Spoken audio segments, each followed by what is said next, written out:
আচ্ছা তোমরা এই গানটা শুনেছো? মারি হ্যাঁ, এবার এই গানটা গাও। মস্তান মস্তান পাগলা দোচা, মস্তান বোকা দোচা। হ্যাঁ, কারণ বকখালিতে গিয়ে মালটা এরকমই করছে। আমি বকখালিতে ঘুরতে আসিনি ভাই। আমি জানতাম তুই ধান্দা করিস, না হলে কেউ এত ঘন ঘন চুলের কালার চেঞ্জ করতে পারে? তা বকখালিতে কিসের জন্য গেছিস? তেল চাটাই? আমি বকখালিতে মাছ ধরতে এসেছি। হ্যাঁ, মাছ ধরতে? কেন এখন ইউটিউব আর ইনস্টা টাকা দিচ্ছে না যে তোকে জীবিকায় চেঞ্জ করে নিতে হলো? কারণ আমার অনেক টাকার দরকার, আমি অনেক বড় বিজনেসম্যান হোক।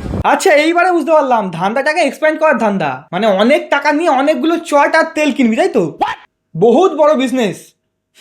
সে কোটি টাকার ইনভেস্টমেন্ট। এই পুরো সমুদ্রের মাছ একদিন আমার হবে। হ্যাঁ, আর সমুদ্রের সব মাছও কি করে ধরবে সেটা আমি বলে দিচ্ছি। আমার এই গুচির বালা কিন্তু গুচির বালা ভাই দুচির ভাইয়ের হাতে মানাচ্ছে না। এক্ষুনি বকখালির জলে পড়ে যাচ্ছিল। তাই তো বলি একটু খাওয়া দাওয়া কর, নালে গুচির বালা এরম দুচির ভাইয়ের হাতে খুলেই যাবে।